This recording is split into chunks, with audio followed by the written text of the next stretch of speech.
Hello, Internet friends. Welcome to the third Galactic Comlink podcast, my occasional podcast all about Star Wars Galaxies and specifically Legends. So, for this one, I had this crazy idea that I was going to walk across Tatooine with one of my characters, and it turned out that it took 2.5 hours for me to do that. So I thought, who on earth can I get to talk to for 2.5 hours while we watch this character saunter across Tatooine? And the only person I could think of that can talk as much as me about Star Wars Galaxies at length is a chatterbox, is of course RoarAsh from the Legends staff. How are you doing, Ash? Hey guys, I'm doing good. How are you doing? I'm doing really well. Thank you for joining me for this. I really appreciate it. And you know, it is a bit of a mammoth task to speak for 2.5 hours. So if we don't get there, that I'll speed up the little character in the background and and we'll cheat a little bit. So no pressure. No, of course. I mean, when you reached out to me, I always talk about Star Wars Galaxies, and whoever follows me on Twitter or social media, like, I don't shut up. I'm literally like a talking robot. I just don't stop. So yeah, you picked the right person. Yeah, me too. And the good thing about Galaxies is there are so many things to talk about. And who was I talking to? I think I was talking to one of the staff, came on our stream the other day. I think it was Damo, who works on the server side of things. And he was talking about the fact that it's good to do Galaxies because there's so much to cover in the game. You know, there are still things I've never touched, like the Chronicles system. What else was I thinking about the other day that I don't do enough of? Well, the Chronicles was one of them. Role-playing. You know, I've not done an awful lot of hardcore role-playing since starting on Legends, and that's a whole thing I could really get into. Yeah, so there's just loads to talk about in Legends and Galaxies in more broadly. Yeah, there's a lot. And I mean, even with me, I mean, there's so many elements of the game which I literally, you know, as much as I should be familiar with them, that I haven't kind of explored for a while. Like, I would say Chronicles is up there as well. It's been a couple of years since I've messed with that. I've never really done it. I just know that I get the loot and I know I can make quests, and there's some good decorations and stuff, but I really need to dig into it and see what's possible. But maybe it's a good time to do it now. I've got some people to stream with and stuff, and we could do something on that. But I wanted to get to like specifics of Galaxies a little bit later. One thing that I've always wanted to talk to you about is kind of your history with the game. I usually start these podcasts by asking people kind of how they came across Galaxies first and how it came across their radar, why they decided to play it, where they were in their life when they first heard about this MMO. And do you feel comfortable doing that? Kind of a history of how you came across Galaxies the first time, talking about the live game rather than emulation.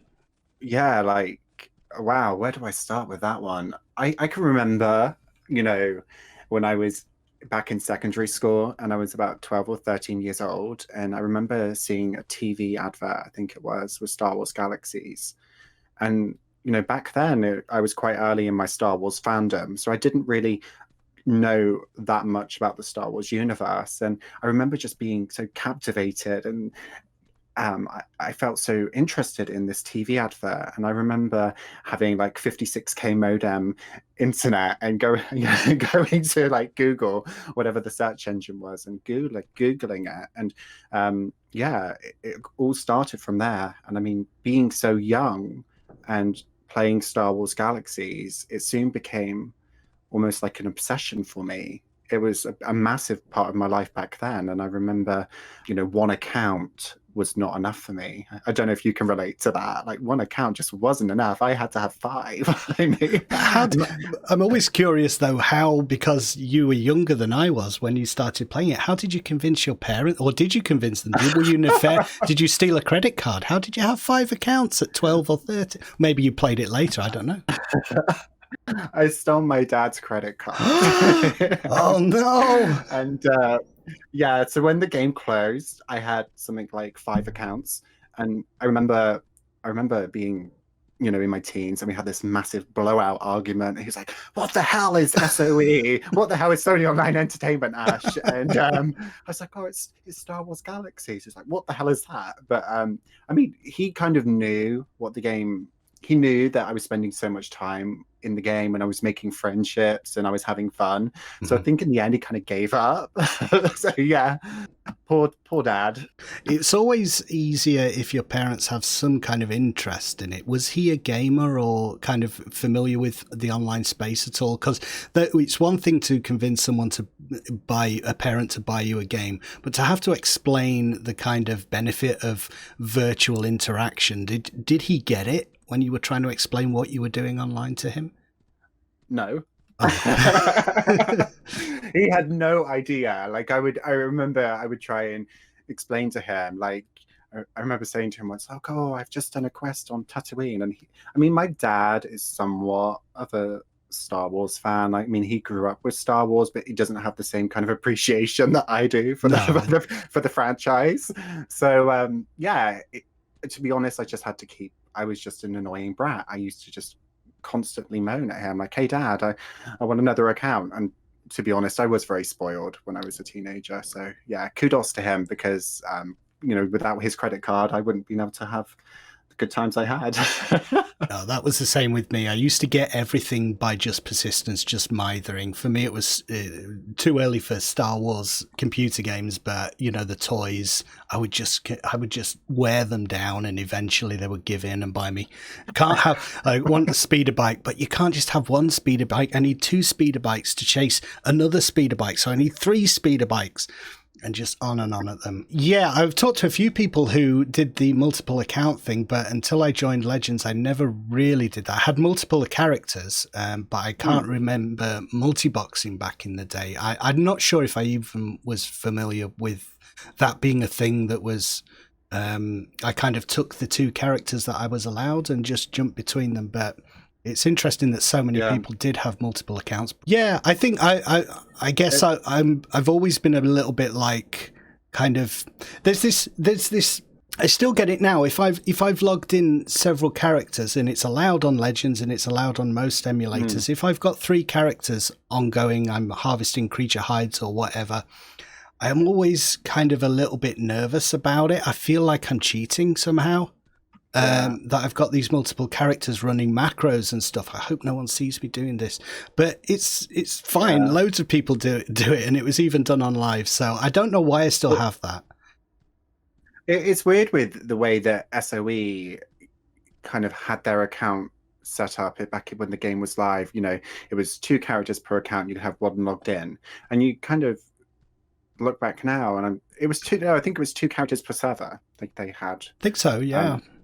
3 if you had. I think if you unlocked a Jedi, there was some way to get a 3rd one if you'd previously unlocked a Jedi or something. Someone will correct me if I'm wrong in the comments. I was given an Elder Jedi account by a friend when it was my 16th birthday. Oh, she actually plays on Legends, actually. Oh, yeah, really? Do you want to do a shout out? Maybe she doesn't want her name is called. She likes when I tell people, honestly. Go for it. Her name is Steph, and her in-game name is Anaz. And she gave me an Elder Jedi account for my 16th birthday, which was amazing. I remember crying, and I was like, "Oh my gosh, I've got an Elder Jedi after all this time." Oh, that's great! What a birthday present!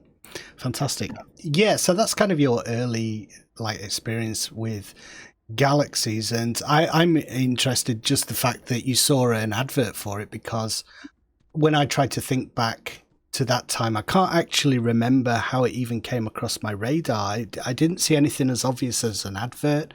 I know I was playing Anarchy Online, which is another ye olde MMO. So I guess I must have been just interested in MMOs, and it must have been in a magazine. But I remember anticipating it, like I was on the forums and I knew, and I was talking to the devs. Well, not me personally, just they were talking to the community, very open and communicative.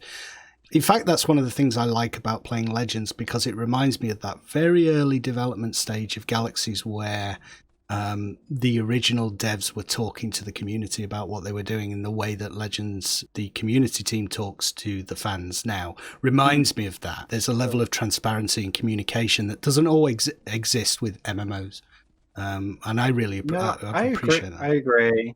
I agree with you, and that's one thing, that, at least with the project, which is really important to me, and I know it's important to the rest of the team, is it's okay to have a platform and to be hosting something, but if you don't connect with people and you don't truly understand what they expect and how an experience makes them feel, then how can you learn from that and how can you make something better? Yeah. So that's always important to me, and I always, and I say, I always say that whatever people say about Legends, I hear them, the good and the bad. I mean, everything we acknowledge, and yeah, it's very important.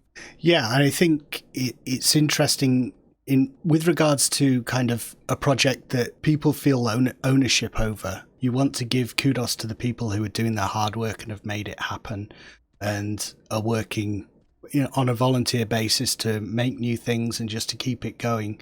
But also and then you have the community team who are giving of their time freely, but also this kind of sense of, like, George Lucas, I think, may have encountered something like this with his changes to the Star Wars movies over the years. There's this sense in which he is the creative artist, and it is his vision, just as Legends is the devs' vision for what they want it to be. But the community also, once it's out there in the world, feels ownership of it, and they become protective of it, and they have opinions about it. And it's kind of a work of art, once it's out there in the world, becomes also other people's property as well, because it's the thing that it's a collective ownership kind of thing. And I think if a team or a group of people come to understand that, then they're onto a winner kind of thing. And it seems like the Legends teams does get that.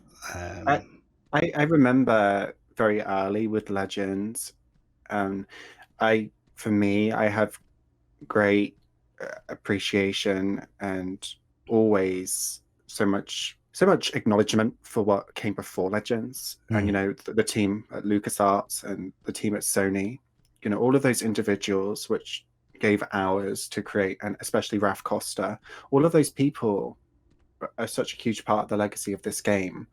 And I always look at things that they're doing now, or things that they wrote, articles. I mean, one big inspiration for me is Kelly Knox. And I always talk about her. She was the community manager for Star Wars Galaxies when it was live, and I mean, she inspires me. And she knows that. I kind of made that very clear to her that with Legends, I was very inspired by the work that she did. So it's interesting how you can appreciate the past, but then bring it forward. And I think with Legends, I think that it's kind of like a recipe, but it works. It's like a weird and wonderful recipe. And we have all these different personalities in the team, and I think the passion and the love for Star Wars Galaxies is really at the forefront of everything. Yeah, it's weird how sometimes people they have this love of the game and they're playing the game together. But I had two people in the chat on live the other day who were, two avid fans of the game, and they started arguing with each other about the mechanics of how a particular thing worked. And and eventually they came to an agreement. But it is kind of like, it's passions get high and people have opinions, but ultimately, you're both playing the game. You're both really enjoying the game. You should be friends. come to a kind of some kind of middle ground between. You're not enemies in this endeavor. You are on the same side. And I think if you can remember that, you can work things through when there are disagreements.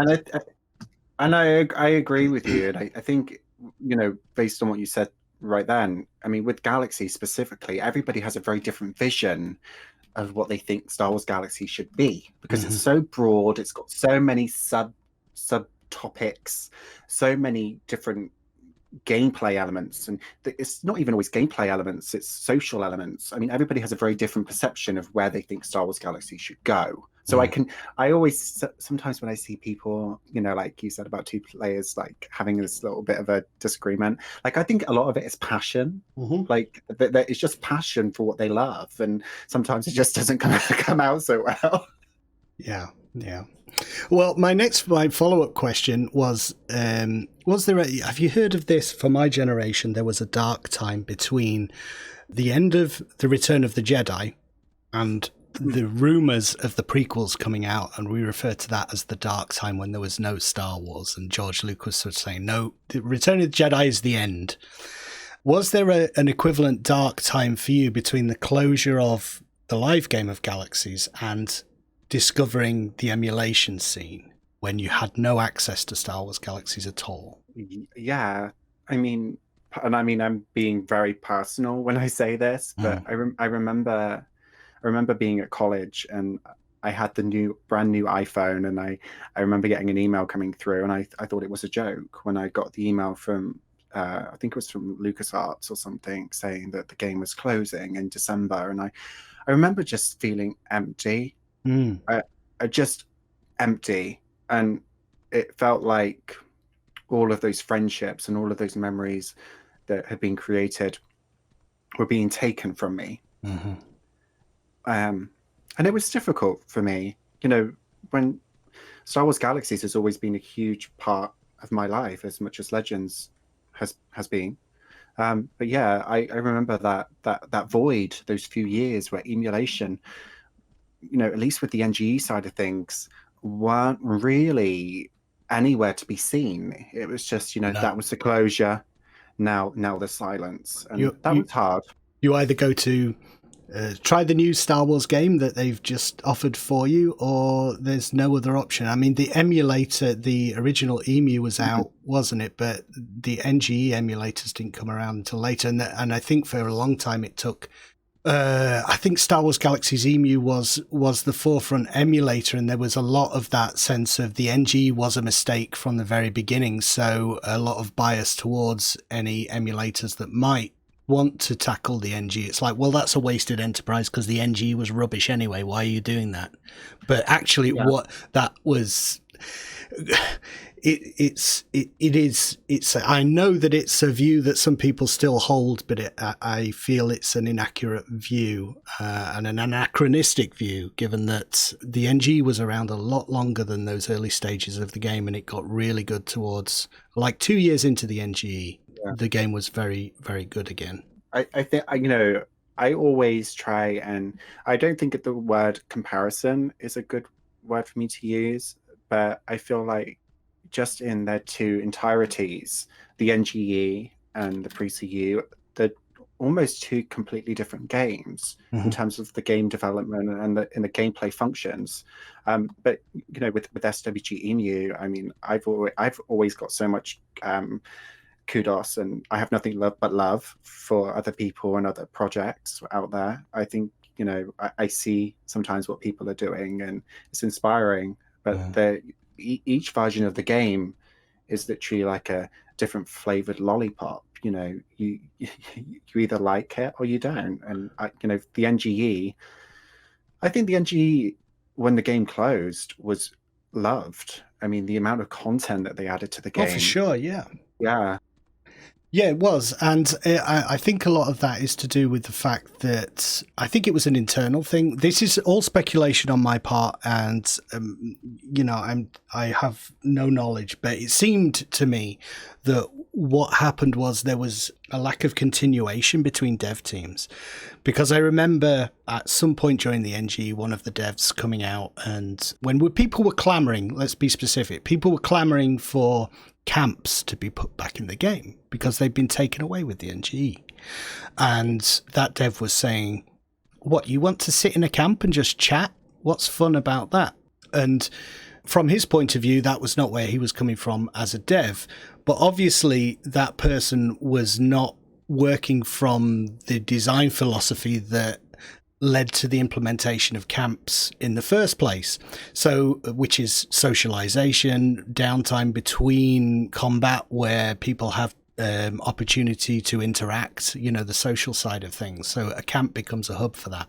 But that particular dev had obviously been brought on and had his own ideas about what makes a good MMO.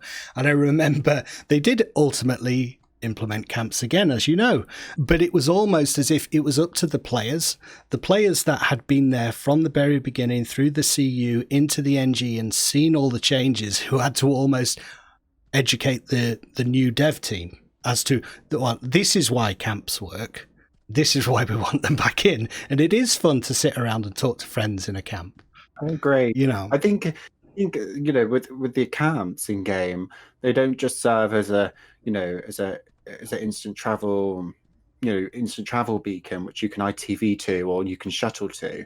That there is that social aspect to it. If you're out in the wild and you put your camp down and you're fishing, I mean, of course, that's not going to appeal to every type of player, but to a proportion of a community, that is a big thing. So yeah, I agree. That's the kind of thing that I think I want to get into, and it was what compelled me to kind of start doing some of the things that I haven't necessarily done for a long time. When I was first playing the game, there were no speeders, no creature mounts, and travel is so easy now in the later stage NGE. So I don't ever wander across the planets. So I was trying to think of opportunities to kind of do that. So I thought, right, I could do a video that would facilitate me just having to walk across Tatooine, because it's something I never do. I never take in the landscape anymore and just explore. And I think that's something I want to do a little bit more, and just go out and sit in a camp and fish and role play and not worry about getting the latest, greatest lightsaber crystal. So I've got 13,000 damage or whatever. Hopefully you're not walking from west to east, because we don't want you to end up at the Crate Dragon graveyard. No. Where did I go? Mos Eisley to Fort Tuscan. So I'm cheating a little bit. Oh, okay. I'm not going You're right safe. From the right edge, from the very edge of the map. All right. Are you ready for a frivolous question? If you wanted to, at this moment, could you log into Star Wars Galaxies Legends and drop like 10 Crate Dragons on top of Mos Eisley with your mod powers? I mean, if I really wanted to, yeah. But I could, yeah. You could. So there's no... All right. I was just wondering, all right, will alarms go off at Star Wars Galaxies Legends HQ if you do that? And you'll get... one of the CSRs has gone crazy. I think the players might think, what the hell is going on? Especially in Mos Eisley. But yeah. Yeah, you could. Oh, that's interesting to know. I remember watching a video of Mobius One, who did a lot of the original emulator stuff. He's a YouTuber as well, and watching one of his videos where someone had trained, kind of led a Crate Dragon all the way down the map into the middle of Mos Eisley. Somehow they'd kept it aggroed all that way, and then they would leave it there in Mos Eisley to kill noobs. So someone griefing, basically, and his video was him trying to get it out of Mos Eisley, but that was a cool video. Oh my gosh. I remember once we did an in-game event actually on Legends in Mos Eisley. I think it was around April Fool's, and there were new players logging in for the first time, and we were doing a live event there, and we were spawning Gorax and I don't remember what else. Crate dragons, actually. We were spawning crates, and I remember getting a towel from a new player, like, what is going on? I was like, oh, how do I explain this? Somebody which hasn't played Star Wars Galaxies before. This is not normal. This is unusual. All right. This is a good opportunity maybe to talk about, well, like we talked about that period where there was nothing to get into, but then how did you become aware of Legends or NG emulation more broadly, that there might be a light at the end of the tunnel? I remember finding out about NG emulation mainly through a group of friends, which I had on my Google chat at the time. And one of them, actually, he's a developer on Legends, Rain. I've known him for years and years. And oh, yeah. We were, me and him always used to talk about, rumors and speculation. And of course, SWG Reborn then kind of came to life. And then that transpired into Legends. Mm-hmm. But that was my way of kind of discovering it. Like I would always just sounds stupid, but I would always be on Google, searching for Star Wars Galaxies in the hope that somebody else would buy the licensing and buy the rights to Star Wars Galaxies, so it could be bought back. But of course, it never happened. It was a franchise and a title that was probably stagnated and stained, because let's face it, it was a very controversial game. Yeah. As much as we love it, it was very controversial. So yeah, that's how I found out about it. And I found out about SWG Reborn, and I kind of became a player, and then that's how I kind of came into the emulation scene. Cool. So you never kind of, I remember a period there when I really consigned Star Wars Galaxies to the past in my mind and didn't think about it for a long, long time. I mean, I thought about my memories of the game, but I never really thought there was a realistic chance that you would play a version of the game that felt complete and you would have that community back in the game again. As much as I appreciate what the EMU has done, and I did play about 6 months in that, I never really found a group of people or felt a sense of community. I'm sure that's 100% down to me and wherever I was at that time, because I know they do a lot of community events and stuff. But yeah, it kind of went from my mind for a long time there, and I'm trying to think now how I came to Legend. Bree, wasn't it? It was massively. Yeah. Oh, wow. It was Bree. She's a good one. She's a good egg. Yeah, well, I have a lot of love for her. Yeah, that was what it was. So I have actually a number of friends who, we've met up and are, in quotes, real friends who I met in Star Wars Galaxies. So we know each other in real life now. But so I'm still in touch with those people, but none of them play Galaxies. They've kind of all, they would say, moved on. They've moved on with their lives. And so there was no connection there for me. And the only connection that I had for several years was listening to the Massively podcast, where Bree, who is a massive Star Wars Galaxies fan, would occasionally talk about it. Yeah, someone else who shares the love of the game. And then one day, she's talked about this Legends server that in very positive terms, and saying this is not speculative. This is now. You can go and play now. It's working. It's functioning. It's the economy is working. The community is there. And I'm like, I don't believe it. I've got to go and see if this is true. And it was true. It's interesting. It's interesting though, Nap, that you say that, because with Bree and Massively, they've always believed in Legends. And one thing as a administrator of Legends that I find personally frustrating is there's been many times in the past where I've approached gaming editors, bloggers, and literally some people have said to me, why would I want to write about that? It's dead. It's gone. It doesn't mean anything anymore. And as much as that is technically true, that the game is technically dead, the future of it is ahead of us. So people like Bree, like with you, she captivated you and brought you into this universe, this project.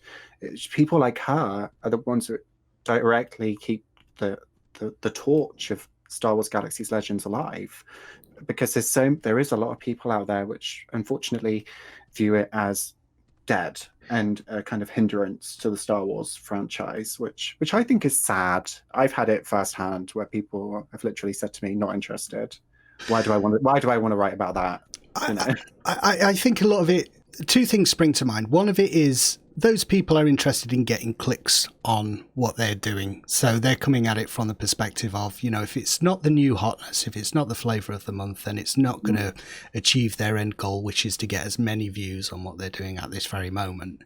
So I think sometimes it's to do with that, but also I think it's a lack of insight, a lack of foresight in the sense of, yes, Star Wars Galaxies is dead. Yes, City of Heroes is a dead game that's been revived by players, but emulation and the idea of salvaging old games and modding and fans taking abandonware and making it and updating it and making it very relevant is a very new thing and a very exciting thing. And I think that's what massively is picking up on. It's not so much we can't let go of this old game.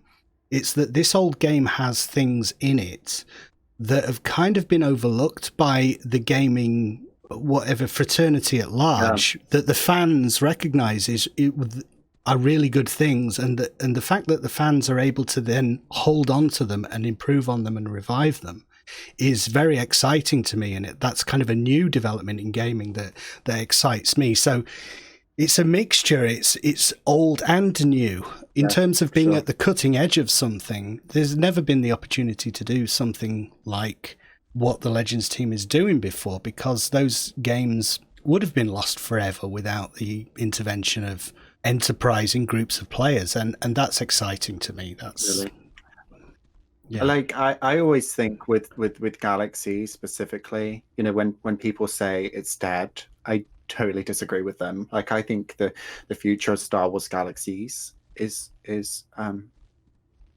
endless. Yes. I mean, it really is an open book, a book that luckily, you know, the community and ourselves, we were able to write that book and build on what came before us. My follow-up to that was going to be just this sense from my point of view as a YouTuber that it was when I first did a couple of videos on Star Wars Galaxies Legends specifically, I was definitely looking and thinking, oh, well, there's a lot of people who've watched that video. But all over the past 18 months, 2 years that I've been doing these videos now, I've always been expecting there to be a cap at some point where it will stop. So the number of people who are interested in Star Wars Galaxies and Star Wars Galaxies Legends will have found the channel and there'll be no more growth. But just as an example of something that seems to be vibrant and growing, that's not happening. From my point of view, more and more people are watching the videos all the time. So that must mean that more and more people are finding Legends, are interested in Galaxies. Many more. I thought, oh, with these new videos, maybe on my YouTube channel, I get 1,000 people who are interested in Star Wars Galaxies, and they just keep coming. I don't know. Wow. So it's just, and I keep looking at the counter on the Legends launcher for max concurrent people logged in and stuff, and waiting for it to go over 2,000 because it seems to be going up and up. So I don't know. I don't get the sense that it's dead. I get the sense that it's being rediscovered. It's like archaeology, and a lot of young people I'm hearing from who are saying, I always wanted to try this game and I never got a chance, and now I've downloaded it and I'm loving it, and my dad used to play this game and now I'm playing it. So when my friends who used to play the game with me say I've moved on, you're living in the past, I'm like, I'm really not. We are really not living in the past. It's so current, and it is.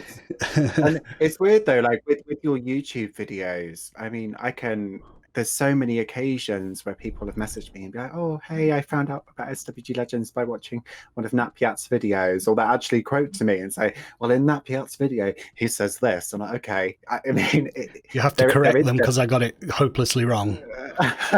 Not always, but no, it's nice though to see that people are discovering Star Wars Galaxies through that medium, through streaming and through YouTube. Right. And it's amazing. And I don't know if it's just the YouTube algorithm. I'm sorry we've gone on to YouTube and not Legends, but I'll go back to Legends in a second. But have you noticed an uptick in the number of people doing Star Wars Galaxies Legends videos at all? Because I keep getting notifications of these videos and I'm not aware of them. Like, I've come across AVT 727's videos and Weird Gaming Adventure recently, and there are these other. It seems like, do you have any sense that more and more people are covering it on YouTube? Or yeah, I would agree with that, and I think that's accurate to say that more people are kind of discovering it, wanting to talk about it. And it's interesting because as much as some of those videos are talking about nostalgia, they're also bringing in new experiences from Legends, which, you know, helps to integrate new players into the community. So yeah, I think it's really cool when I see things like that. I'm always kind of shocked, and it makes me feel really proud when I see people experiencing something in Legends, which our development team have made, with the Jedi theme park, especially. Like, I remember watching streams and YouTube videos, and, that was something that we created. That didn't come before us. That was something that we made. That was something that had our name on it and all of the passion in our fandom for Star Wars. And that was super cool when I saw lots of people making YouTube videos and tutorials. I was super excited. Yeah, and I think it's really important for given the as we've touched on, the kind of the legacy of Galaxies, that stance that many media outlets have towards the game, but also the legality and stuff like that. It is going to be through a groundswell of, for want of a better word, guerrilla marketing, so it's the YouTube channels, it's the Twitch streams, it's word of mouth that gets it out there, because apart from some forward thinking sites like Massively, it's probably not going to get that mainstream exposure. But for something like a project like Legends, it's probably a really good time for it to exist, because there are other avenues, there are opportunities for individual creators to be the mouthpiece, and you're not relying 100% on media outlets and stuck in their ways journalists who can't see the opportunities there. I mean, I understand somewhat their stance and maybe their opinion on it. Maybe they don't want to write about it because legally it's a gray area. And of course I would be disillusional if I said it wasn't a gray area. But from me, I used to be quite hesitant about talking so openly about Galaxies and emulation, but it's a really big passion for me and it brings happiness to people. So why would I not want to talk about it? So that's a big thing for me. Yeah, and I think, from my point of view, the whole YouTube is a whole grey area. The idea of doing game footage at all on YouTube is a grey area. And there was a point at which I thought, it only takes 3 copyright strikes for your YouTube channel to be destroyed. And if Lucasfilm turns around and says, right, you're not, we strike you, then it's very hard to get your YouTube channel back. But then you think, well, if you're not doing something you're passionate about, and you're not there's an audience there who wants this thing that you're providing, then just do it, even if there's a risk involved, because you're passionate about it. There's an audience there who wants to see it, so do that. Yeah. And I think that, at least with me, I think with Legends and its story, I can think of thousands of individual players which have, Legends has touched them on a personal level, and they've taken something from their experience, and maybe they've met a girlfriend, or they've become married, or they've had a child in real life. Legends, for me, is about that. It's about connecting with people and acknowledging each other's love for Star Wars. And that's a big thing. Out of everything in terms of legality, I think that for me outweighs everything. If it means something to people, then it's worth doing. Yeah, for sure. All right. Following my mission plan for today's chat, we are 40 minutes in. How are you feeling? Feeling good. You are? Is it not? Am I being interesting enough? You are being interesting, and I actually have some questions for you at the end as well. Oh, well, okay. Well, I look forward to that. And a little bit surprise. And a little bit nervous about that. How did he? Let me have a look at what I'm reading here. Yeah, you said that you knew Rain, and you had a group of friends who kind of introduced you, or you were keeping up to date with emulation and things. So, was it something that you drifted into, the community management, or did you apply for it? Or was there ever a time when you thought, I might go on the development side of things? Or is community management something you feel an affinity for doing? That's a really good question. when I first came onto the Legends team, I really kind of struggled to find my place. I'm kind of like, my brain is always ticking. I always have lots of different ideas and things I want to do, and I kind of struggled to begin with on the Legends team to kind of find my creative kind of outlet in that way. When I first joined the team, I was a CSR, so I was helping players with in-game issues and things like that. And over time, it's changed, and I've done different positions, and each of the positions on the team are incredible. And every single position, there's so much passion and love that goes into their role. But yeah, it's I kind of just fell into it, and I guess with the community side of things, I love hearing people's stories and how an in-game function, a piece of development, or an in-game event has inspired them or made their day better. Sometimes when we do a live event, and the events team do an amazing job, and I always love doing live events. That's probably the biggest thing I love about being on the Legends team, is when I do a live event and you see people's reaction to doing something that you genuinely love. That makes me smile. But like with the community management side of things, I hope I connect with people. Like, I hope that people feel that we acknowledge them, and we see them, and we appreciate them, because at least on my side, I think we do. Yeah, I think so. And I think if you're naturally that kind of person, then you're going to gravitate towards that kind of role within a team. I remember, I think you first got in touch with me. You were trying to figure out who I was on Discord, and I remember there was someone else called Napiet. Yeah, and I remember you reaching out, and that and feeling at the time, wow, I never expected the team on this thing that I'm covering to actually get in touch. And it was such a lovely surprise for that to happen. It gave me so much confidence that, okay, so something that I'm doing must be working, because you're doing YouTube videos. You're kind of putting things out into a vacuum, really. So the fact that someone noticed and someone thought that you think, well, it can't be crap if people are reaching out. So thank you for that. I really appreciate it. No, and again, it's down to your viewers, and I know you've got like a little army of Napiats.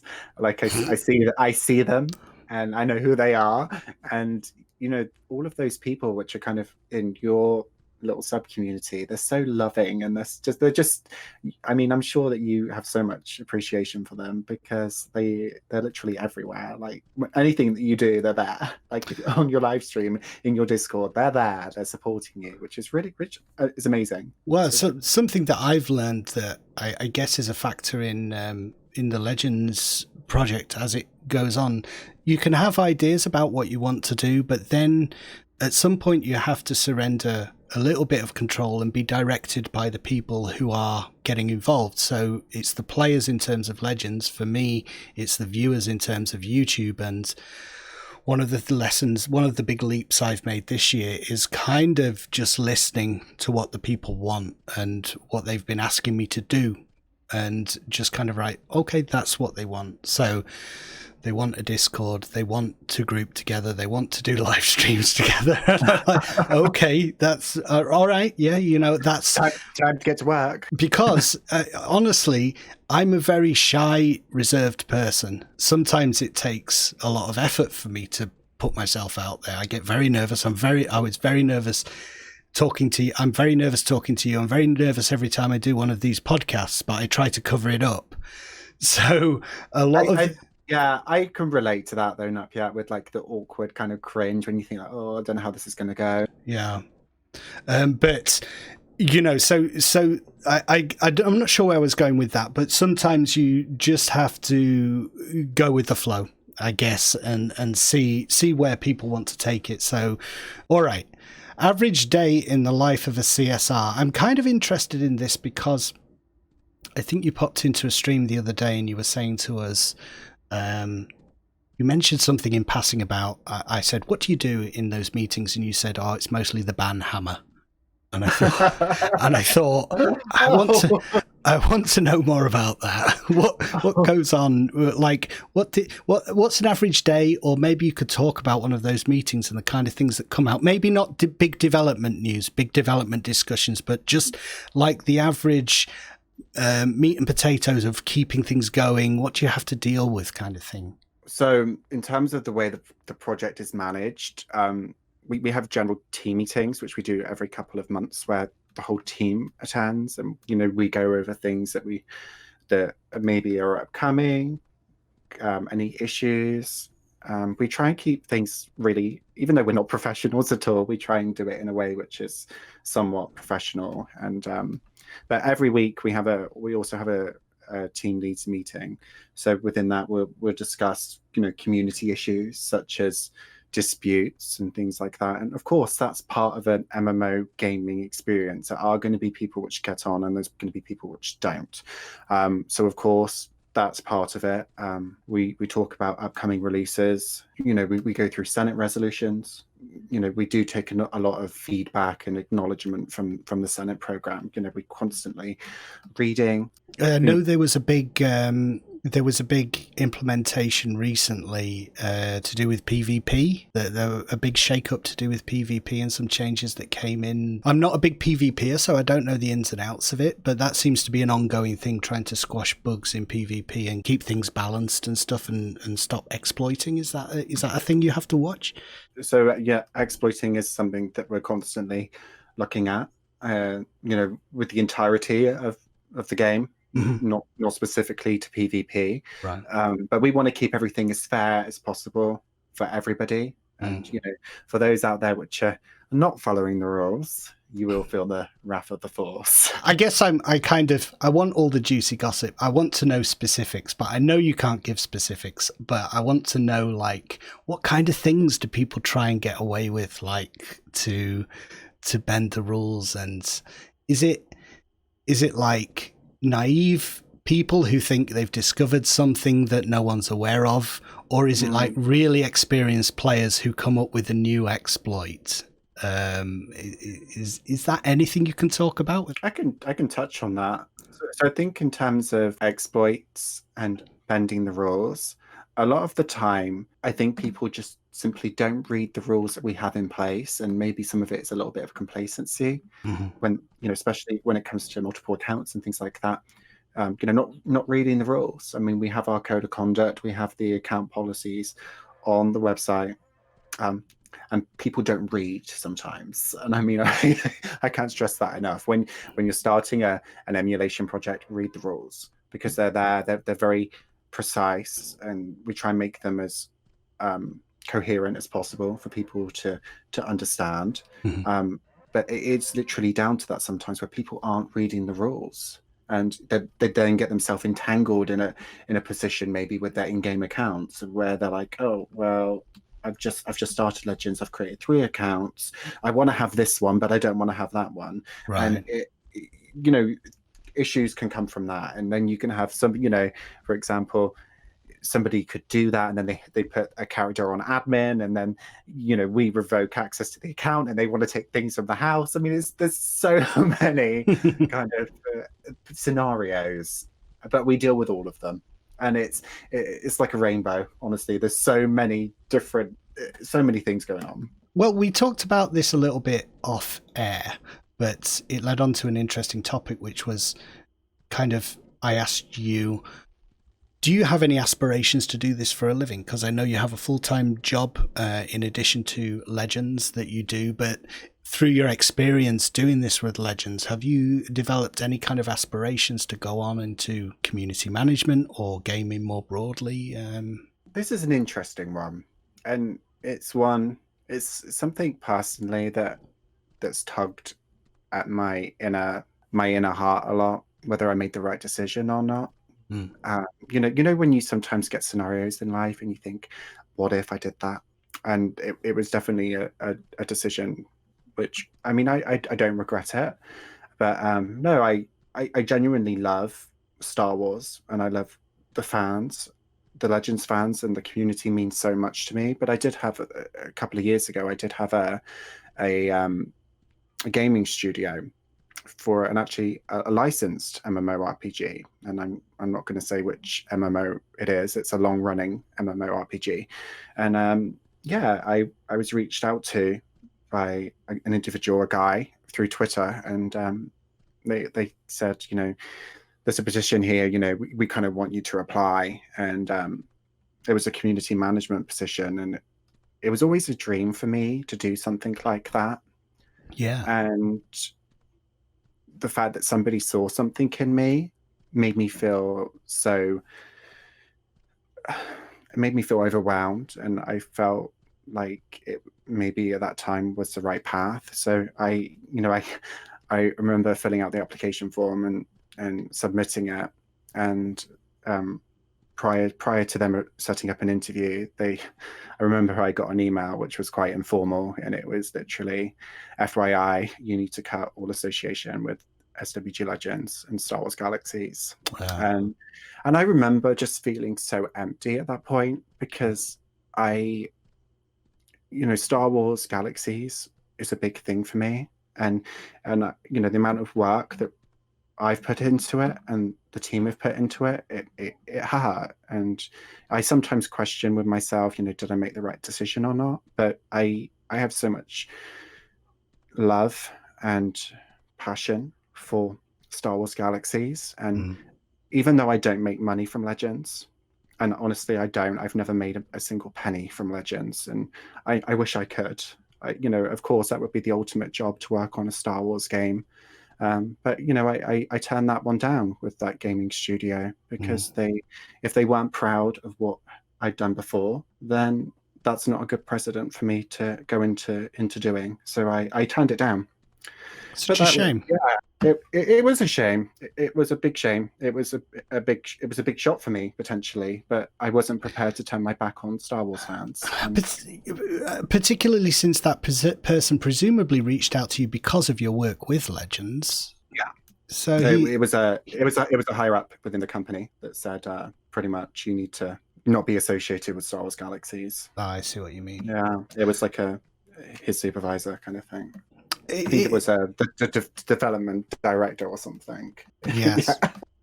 Yeah, and I mean, we've covered it.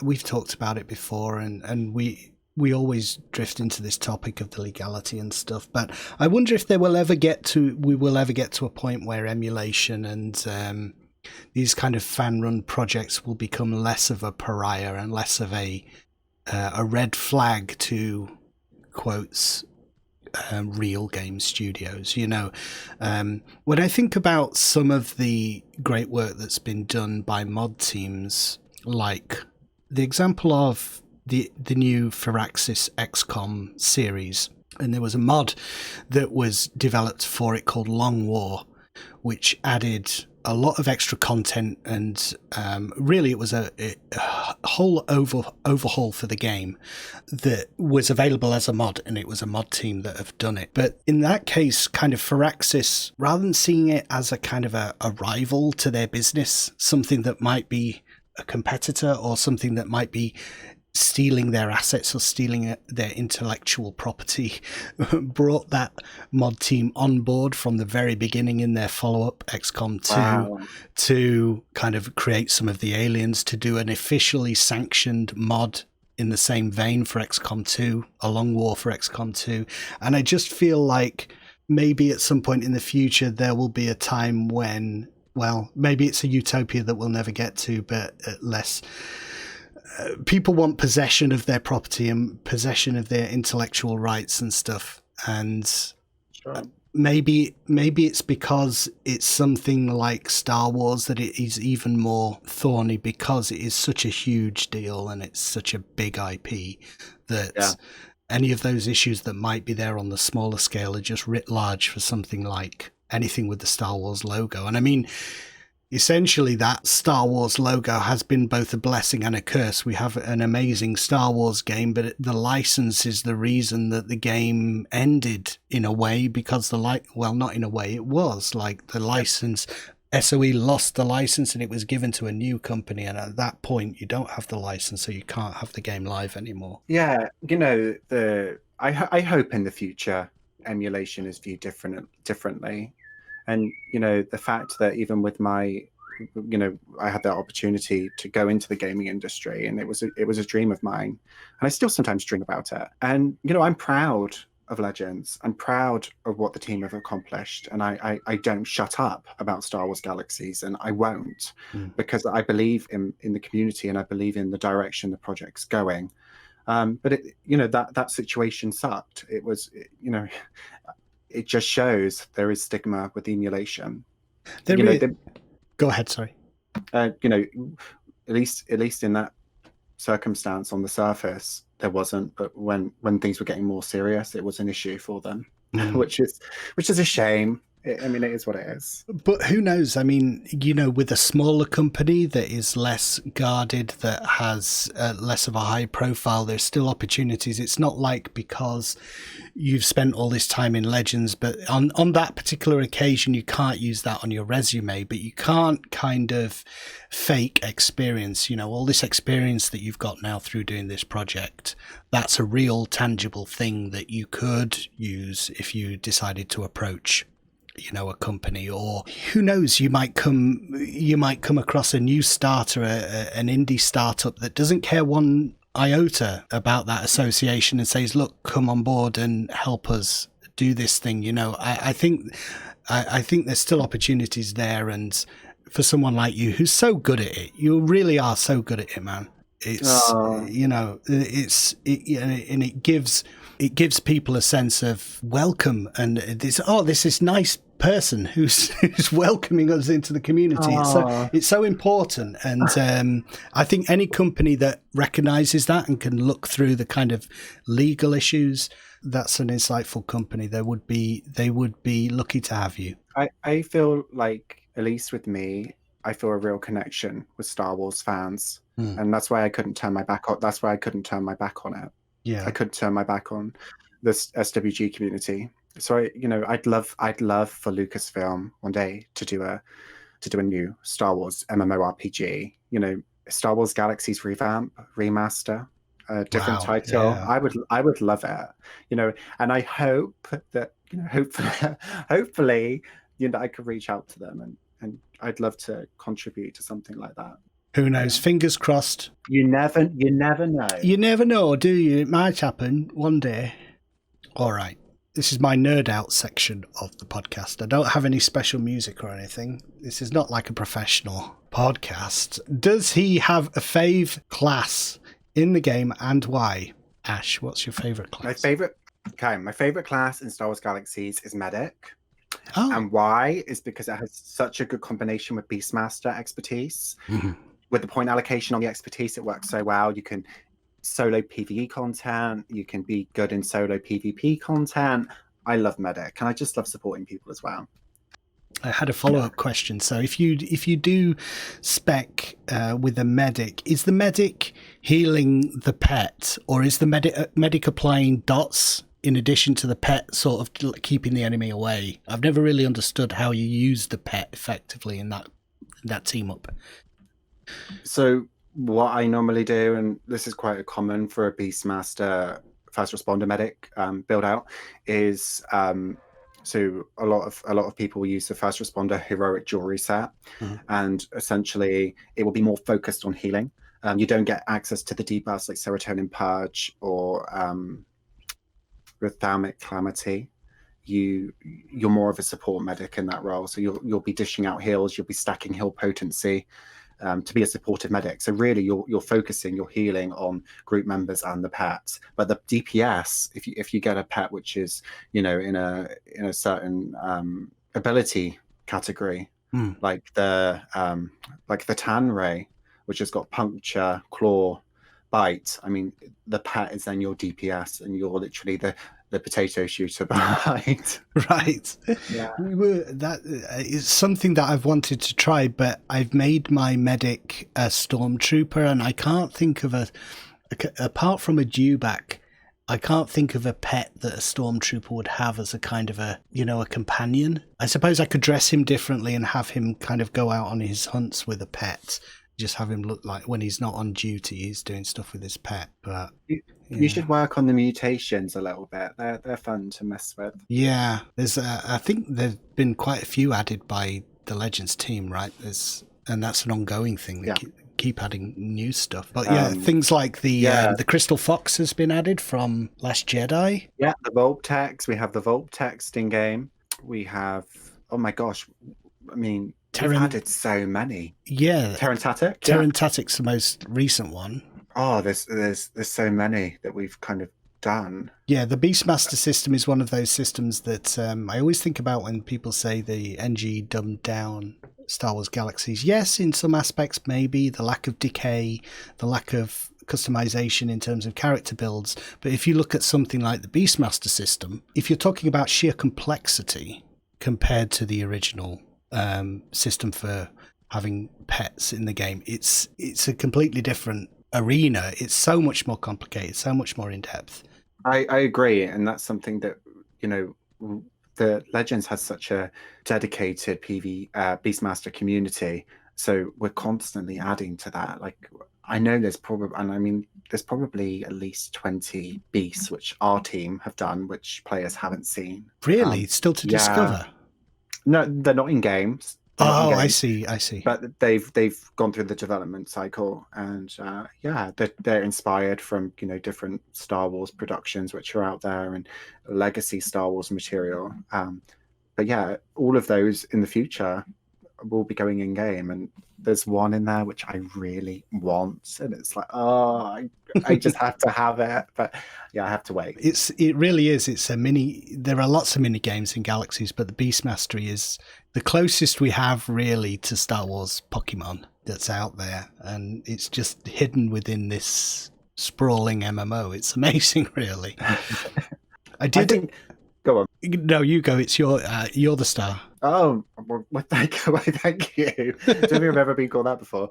But I was just going to say, I think with Star Wars, part of the appeal, especially with Galaxies, is the creatures, like being immersed with those, you know, the NPCs and the beasts within the galaxy. Like, it's a huge draw. Like, I remember when I first started playing, I remember the first time I saw a Dewback, you know, up close. I was like, wow, it doesn't get much more like immersive than that. So yeah, the Beast Mastery system is, I think Legends, we've kind of made that our own a little bit. You know, we've kind of put our stamp on it and thought, yeah, okay, we've added all these beasts, and we've actually added new mechanics as well, somewhat, to the Beast Mastery system with the riddles, with the Lothwolf, and with oh yeah, because you have to answer a number of riddles to get the DNA. Is that right? That's correct. And you have to visit different locations across the galaxy, and some of them haven't even been discovered. Ah, you're getting me excited about it. I know where they are. Oh, you're not going to give us any exclusives on the podcast. Sorry. But Creature Handler was my first. It was my first character. That's what I wanted to be. I wanted to be an explorer creature handler, and that's what I was in pre-CU and CU, and then pre-CU I was a creature handler, and then I migrated away from it. And I did do a little bit of it in Legends. But there's so much to discover. Kind of once I'd made my 60-point pet, I know how to do it now. What else is there to do? And you're making me want to return to it now. Maybe it'll be a bit easier now. I'm a bit more established, because getting started is very difficult. It's very expensive to get the good pets when you first start. Maybe when you're done playing through Best Spin and making Best Spin videos, then maybe you should go into doing You're doing that. But I've learned that you don't have to do just one thing. You can do all these different things. So I'm trying to mix it up a little bit. If we take away the events, what's your favorite thing to do, your pastime in the game? Say you're all alone one evening and you have to do something in Galaxies. What's your favorite thing to do? I really love sometimes just sitting in the Mos Eisley Cantina on a character which nobody knows is me. Yes. I just love watching people play and people interact with each other and people just watching. Being in there. Yeah, I like doing that a lot. And I really like occasionally, like if I'm trying to zone out or just trying to be inspired or something, I really like fishing in the game. Right. And I love doing the fishing events, actually. When we do the in-game fishing events, I love hosting those. Yeah. I love, like I say, I haven't done enough role play and enough.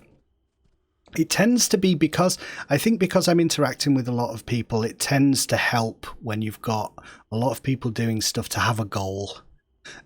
So something like fishing is less goal orientated. So I haven't done that with a group. So when you guys do the fishing events, that's a great opportunity to do that with a group of people because the event gives it a focus kind of thing. And I really enjoyed the last one that you did. That was great fun. I think with the fishing event, the social aspect of it really builds off the fact that you're doing fishing. Like if you read the conversation, like some players will be like, "Oh darn, I've caught a fish and it's like less than 0.5 meters." I mean, I just love I love reading the chat because some players get so frustrated with the RNG of the fishing system.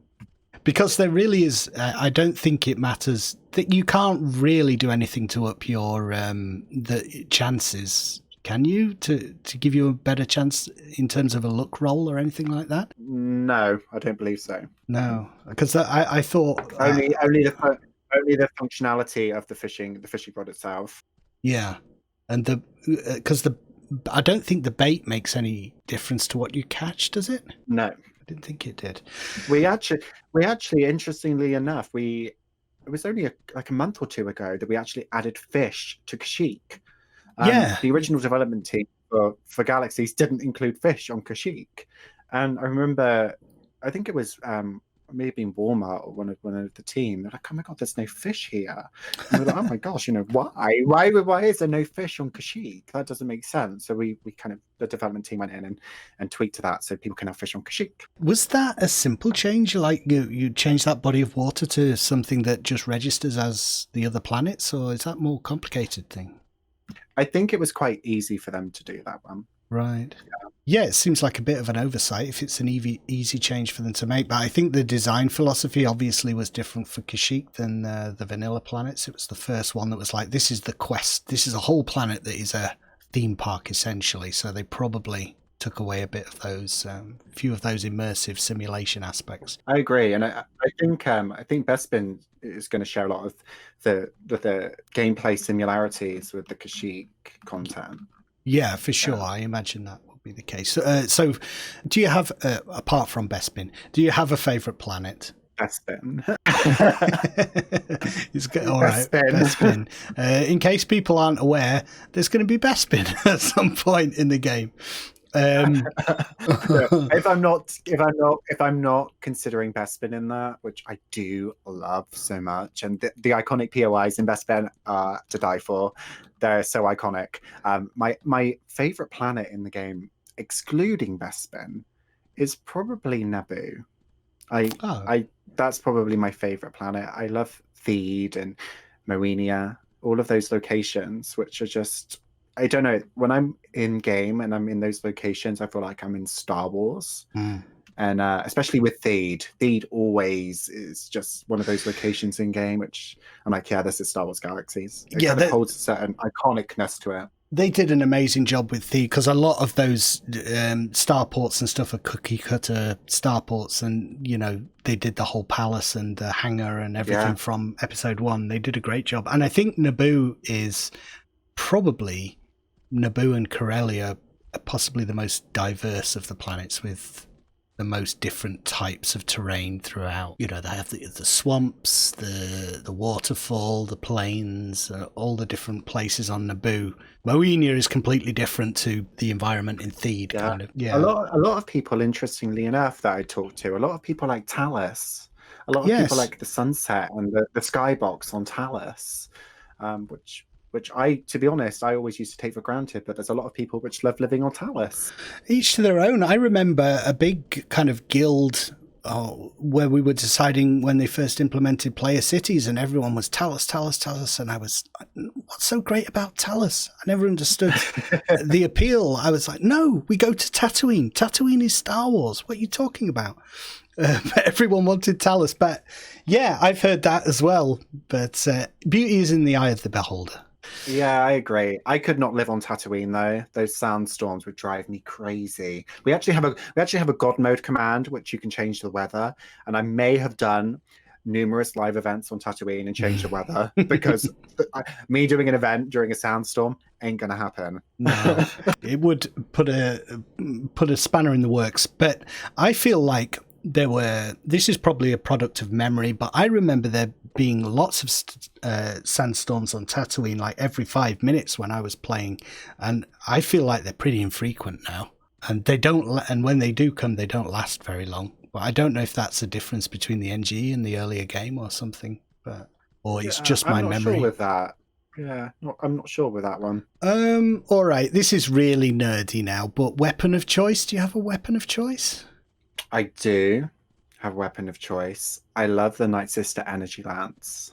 That's my favourite weapon in the game. What about you? Weapon of choice. I love the lightsabers in the game. I know that's really cliched, but I love the fact that you build it. You have to get the crystals for it. You have to meditate and forge a good one. That's a whole mini game in itself. So when you get that lightsaber finally, the really good 5th generation lightsaber that's capped, you feel like, oh, Excalibur, I've done it. So that for me would be the top, just because of the journey involved in crafting it for the Jedi. And that's been a thing in Star Wars since the earliest days. You know, I see you have constructed your new lightsaber, your skills are complete. That is when you know you're a Jedi for real. So I love that. Do you have a favorite lightsaber hill? Yeah, I do. It's kind of, I don't know whose it is. I think it's Luke's one from Return of the Jedi, from that very scene that I just quoted. That's my main one. I think that's style 5. Okay, yeah, that's a good one. I had 5 was floating in my head, so that's probably it. Yeah, I think it is style 5. So that's a nice one. Favorite creature. This is a hard one because I have 2 favorite creatures. Oh, go on. You can have 2. Oh, lovely. And they're both Beastmaster mutations. I just pulled up a picture of the tuba fly. Yeah, he's very cute. All right. So, favorite point of interest in the game. POI. Point of interest. Upcoming or present? Is it Lando's bedroom? It may be. I have my favorite POI in the game is probably the Agrilat Swamp. And Brie she did an article on that a while ago about the Agrilat Swamp. That's probably my favorite POI in the game. It's so mystical and it's so different in terms of the way it looks within the game. It's just so mystical when you go there. Yeah, that's a lovely one. I love that location. We did the Ray event there. We had a live event where Ray and BB-8 turned up in the Agrilat swamps. Yeah, I remember that event. That event had its own issues, but we got there on the 3rd try. Oh, right. Did you did it multiple times? So was that because maybe there were some mistakes I wasn't aware of the first time or something? We were having server issues. I don't know if you remember back to that time, but there was really bad server issues with packet loss, and people weren't getting a good experience from the event, and there was a lot of connectivity issues with the event. So we were like, okay, we'll do it again. Right. And we did it a second time, and there was still a lot of people that were saying, you know, I didn't enjoy it, or the lag was so bad. So we then did it for a 3rd time. So that Ray event, like, Ray used to be one of my favorite Star Wars characters, but now I'm absolutely sick of her. I'm just like, yeah, been there, done that. Was that part of the emphasis? I can't remember if that was before or after there was some rejigging with the server architecture that happened. I think it was the beginning of this year or late last year. I believe that was right before. Right. Yeah. Maybe that was a contributing factor. So, do you definitely not Ray, but my next question was a favorite NPC in the game. Favorite NPC in Star Wars Galaxies can be anything something you fight or whatever. I like Lady Valarian in the Lucky Despot. Walrus Lady. She's my girl. I think I What about did. you? I didn't realize who Lady Valarian. I was expecting kind of a refined, regal sort of mistress of the underworld kind of thing, and I don't think I'd read the books or any description. So when it was revealed what she looked like in Galaxies to me, it was a nice surprise. Favorite NPC? I'll go the other side. Her nemesis, Jabba. I love seeing Jabba in the game, and the first time you go into Jabba's throne room. That was for me my favorite POI is Jabba's palace as well. I just love all that. It was the first game that had really, you got a sense that this is, if you could turn the camera around in the film and wander around, this is it. It's been designed and this is what it looks like. And I loved that aspect of Galaxies, those POIs where they did that. And Jabba's the most obvious one. I think Jabba's palace is so iconic, and I can think with Jabba's palace we've done so many events there over the years, and good memories there. I think the first Legends event I attended was a dance-off in Jabba's palace. What is the deal with like the tiny little Malakili? Every time I have to go and talk to him, he's like a knee high. Have you noticed that? I haven't noticed that. He's tiny. He's like little 2 foot tall Malakili. It's really weird. Oh, maybe we need to, scale him up to what he should be represented at. I know there's some strange like discrepancies in the game, like different sizes of, but that one always jumps out at me. Anyway, all right. So from the frivolous to the absolutely wide-reaching and I'm not sure if this is even a question or just the start of a discussion. Why do you think Star Wars Galaxies has endured up to the point that it has? Why are people still playing it? Why are people who've never played it kind of heard about it? There must be some kind of buzz where their parents or older siblings talk so fondly about the game. Yeah. Do you think there are key things that you can point to? This is a really interesting one, and I've had this discussion with other people before, and I think a lot of it is nostalgia is obviously a part of the experience, but I think representation and being able to log in and represent yourself as an authentic Star Wars character within the universe, it is. I think that's a big part of it. The fact that you've got complete control over your destiny, what path do you do, who you interact with. It's almost like letting go of anything that you, in real life that you might be going through. You can fully express yourself, and I think that that's also a very big part of the legacy of Star Wars Galaxies, the fact that you can log in any time of the day and just dive into an adventure. It's special. I think that's a very special thing. I think that's an important part of it. It gets to the heart of role play for me. A role-playing game, an MMO, should give you that aspect of character creation and being able to do what you want in the game that later games, Star Wars, perhaps haven't done. So just taking the most recent kind of story-driven role-play game, it's an adventure game, but you play a character in Fallen Order, don't you? You assume the role of what's his name? Cal Kestis, and it's a great game, and he's a great character, but it's not my character. And that's what I go to role-play games for. Be it Skyrim, Star Wars Galaxies, whatever it is. I want that level of customization. I think that's an important one. Someone in chat related to that the other day was saying the reason they like Galaxies so much is the very fact that you're not the hero of the galaxy in Galaxies, and you never have to become that if you don't want to. You can just live a life in the Star Wars universe. Yes, and there's so many layers of society which I think are represented in the game. The fact that you have these iconic characters that we live within the galaxy with, and some of these characters, of course, are big parts of the Star Wars Galaxies narrative. And you also have the ones which are kind of in between, and Salacious Crumb and Malaki and Lady Valarian, all of those type of characters which are just there, and they serve part of the Star Wars Galaxies adventure, but not in that heroic kind of way.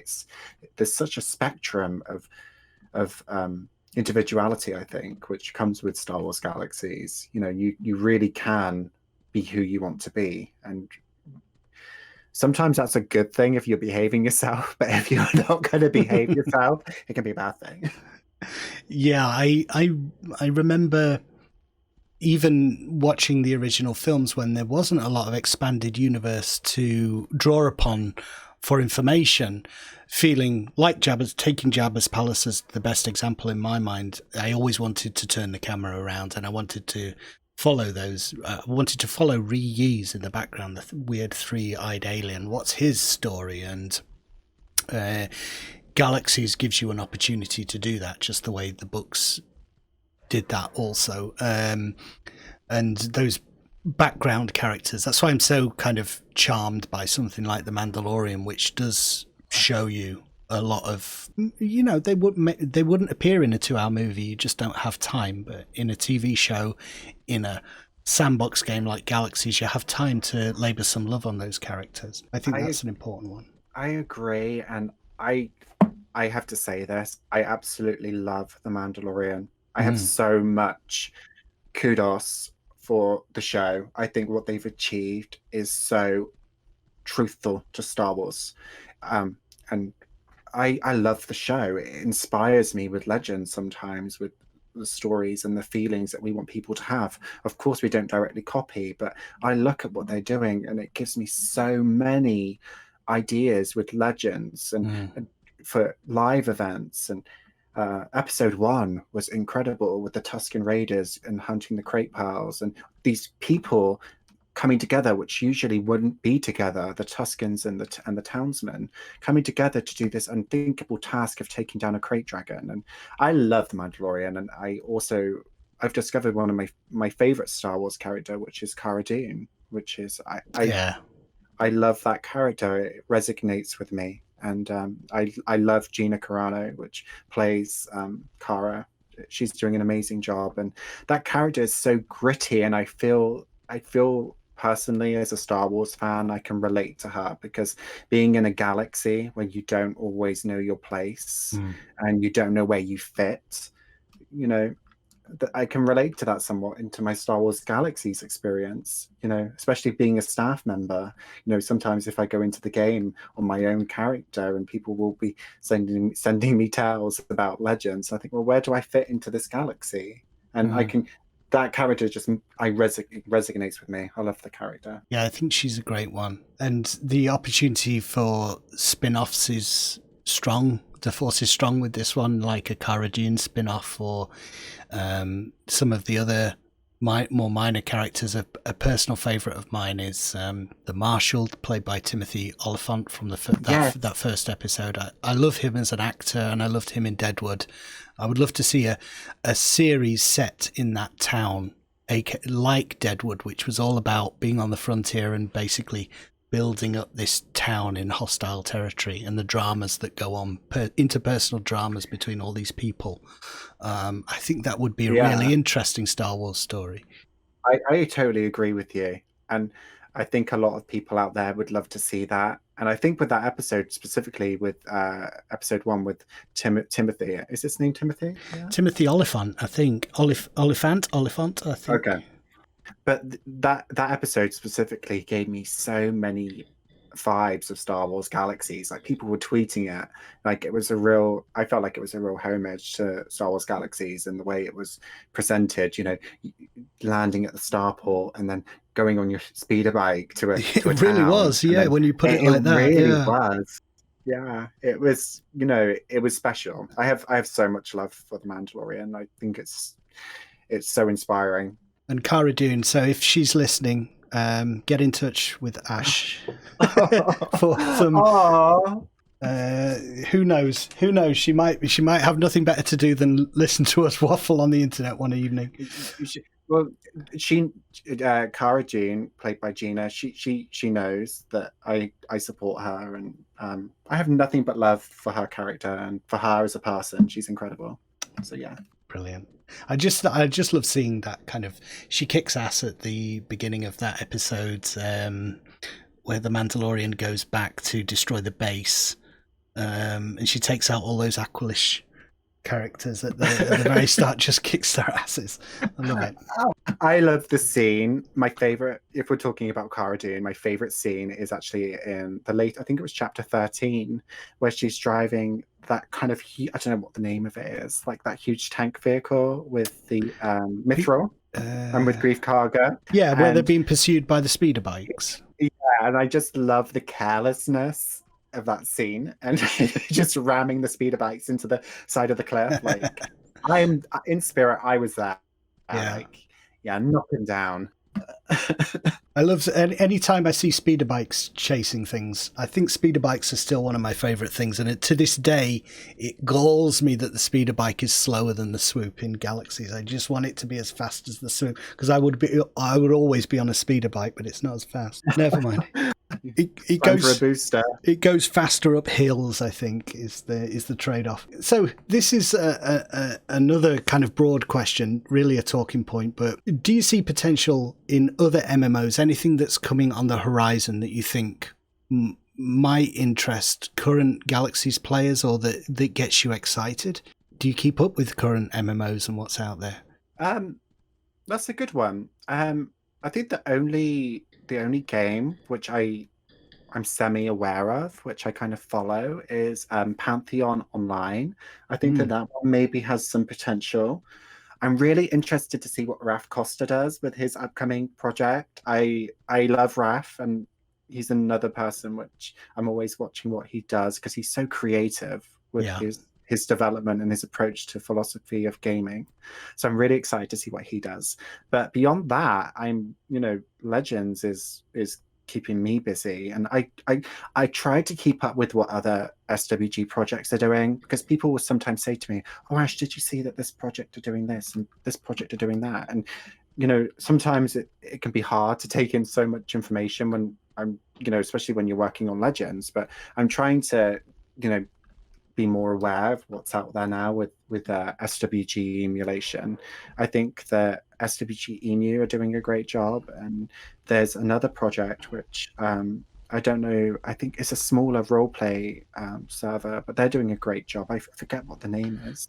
It's not I'm gonna get it wrong, so I better not guess it, but I've heard about a few recently that have started up, but like you, it's kind of there's so much to cover in Galaxies already. When you kind of find your home and you find the server that you're happy on, it's often you do get kind of a little bit, the decision to me is always kind of, do I cover a new server that and there are a lot of them out there, or do I cover some aspects of Galaxies Legends that I know the audience that is there is going to need? So like, do I do it? It seems like a better use of my time sometimes to do like a tutorial or something for the community that's already gathered. So yeah, but I try to keep up on things. Like someone was pointing out, someone had done like a pet project to recreate Galaxies in Unreal Engine, and he has I saw that. Yeah, it looked amazing, and I think as an experiment, that's amazing to see.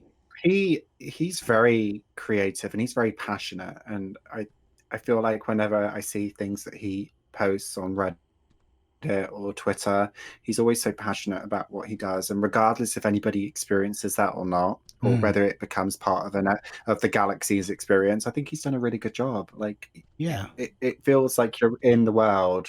It does. So, I mean, we've kind of covered this already, but when you look to the future of something like Legends, because it's been around now for, is it 5 years? It turns 5 in February. It's old. Yeah, I mean, it won't be long before Legends is as old as the NG was. Well, I think the NG was 7 years, and the lifespan of the game was 11, and I think it was the NG for 7. So only 2 more years, and Legends will have been around as long as the original NGE was around. Do you get the sense that it's something that is going to endure for years and years? Like I think of Ultima, which is coming up on its like something crazy, like its 25th birthday, but it still has people playing it. Do you see that as even being a possibility for a project like Legends?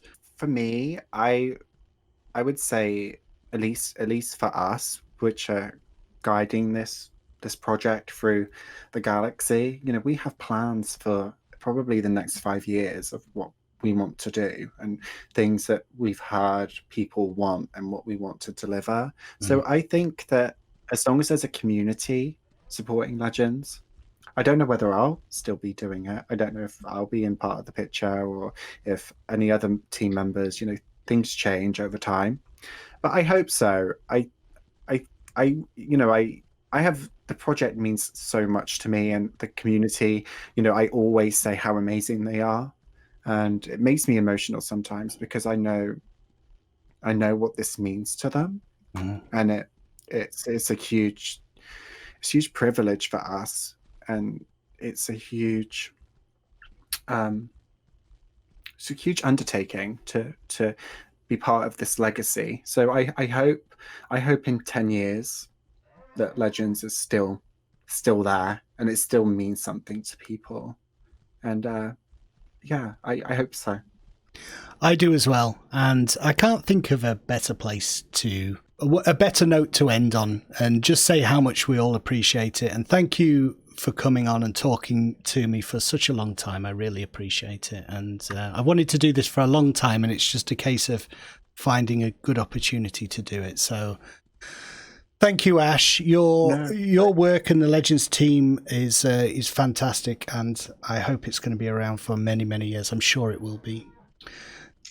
Thank you. And, you know, thank you for your support. Your support has been, you know, without people like you, there wouldn't be new players. There wouldn't be people talking about Legends. So there's a lot of credit and a lot of dedication and support comes from you. So thank you. Well, from my point of view, I'm just glad to have found something that I can do on the internet that people actually want. I've been doing a YouTube channel for, well, thinking about it seriously for about 4 years now. And it's only since I started doing the Legends videos that I've really got a sense of a group of people who are watching and want to watch what you're producing. So from my point of view, not only do I get to play one of my favorite games of all time, whenever I want to play it again, I also get to do some videos that people want to watch. So creatively and in terms of just playing something you enjoy, it's amazing. So I'm just very appreciative for that.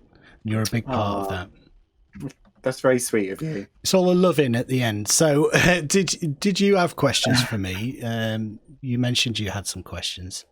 I don't want to not give you an opportunity to ask them.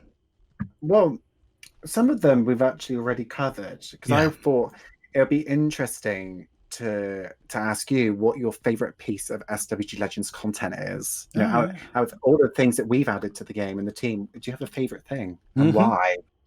I love the Jedi theme park so far. That's been the highlight for me of all the new stuff I've experienced. I loved the fact that it was new content for a single player to go up to a certain point, and then you have the carrot of the really hard heroics at the end to aim for. I thought there was a really nice balance. So it didn't exclude all the single people, gave them something to do. But if you want to do the heroics, obviously you need to group up and do that as well. I really enjoyed that. And I think also because it's the first piece of content that I've really been around for, that I've anticipated, that has been implemented. I know there are some smaller ones, but that was like a big one that I heard about very early when I first started playing Legends.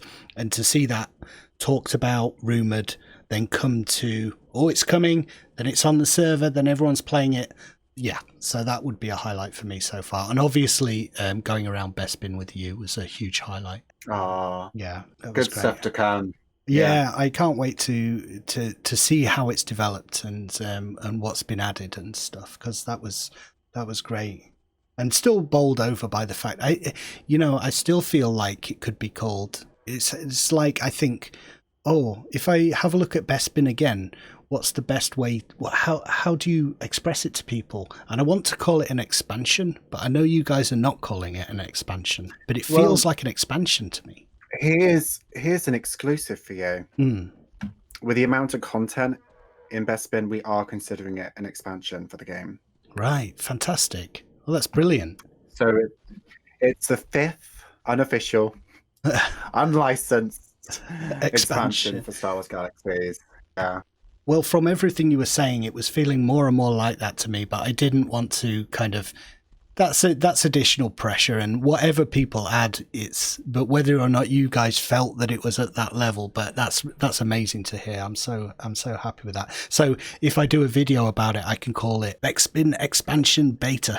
Yeah, you will be able to, and we actually have a name for the expansion, which we're going to be announcing very soon. Fantastic. So yeah, it really is. I think it's going to change. I think it's going to change emulation. I think it's going to change what fans can be viewed of achieving and what it means. And this adventure really just fits into the Star Wars universe of where we're at in Star Wars Galaxies. And it's such a strong narrative. Like I've played through the content, and it's so strong and it makes sense when you really sit and read the text and you take in the story and the beats that it wants you to follow. It really is a game changer, I think, for emulation. It really is iconic. Yeah, I think it's of that scale. And when we were talking, going right back to the beginning of the podcast about that sense of we're reclaiming what is lost, we're like digging through old fossils. This is not archaeology. This is new content in a new field created by fans, and that it's exciting and it's new. And I don't think you can get a better example of that than a whole new expansion level piece of content for a fan project like this. It's hugely exciting. So I hope at some point, like the example of Massively is picked up by other media outlets, and the news of it gets out there to a much wider audience, because it is exciting. Yeah, it is. And it's interesting because even though media is one aspect of the way that we promote Legends, and promotion is important because we want to keep a new generation of fans coming into Legends all the time and explore the Star Wars universe. But there's some really special individuals which have supported this project from the really early days, and their support means so much to us. You know, people show support in different ways. Sometimes it can be as simple as a donation, which enables us to do this, and maybe it can be a tweet or moral support. You know, individuals as well are a massive driving force in us continuing this. And we hear you, we see the comments, we see the tweets, we see the Facebook comments, and all of that love it really just push us collectively within the team to push Star Wars Galaxies forward. And it always makes me happy when I see the original development team of Star Wars Galaxies, people which worked on the game from LucasArts, when they're saying, you know, when they're some of them are quite open about their support for Legends and how much they value, and they think that this is a great thing that we're doing. That always means a lot. You know, when people think, you know, it's almost like a nod. It's almost like a nod, like we're continuing the legacy. And I hope we're doing that faithfully to them. Yeah, I think you definitely are. And we're looking forward to seeing that specific content, but just the future in general. I think it's very bright and it makes me excited. And so thank you guys for listening. I hope you enjoyed this chat with Ash. I certainly enjoyed it. I don't know if my character's made it all the way across Tatooine. If he hasn't, we'll leave him in the middle of the desert somewhere and pick it up later. But thank you, Ash. Yeah, it was good talking to you. Is there anything you want to put out there for people? Any person, like your Twitter or anything like that, or the Legends Twitter you want to shout out for people to follow? I'm sure they'll all be following already, but. So what I'd want to say to conclude is to you guys which are listening, which are the Legends community. You guys are everything. Without you guys, we wouldn't be able to do this. And we say it so much, but the support means everything. We feel the love. We feel everything from you. So thank you so much. And you can also follow us at Twitter by searching SWG Legends staff. And yeah, take care, guys. It was really great. It was great talking to you, Napiat. Thank you for joining me, dude. I'm going to leave the last word to you, which doesn't work because I've just spoken. So think of a last word, and that will be the last word of the podcast. Best spin.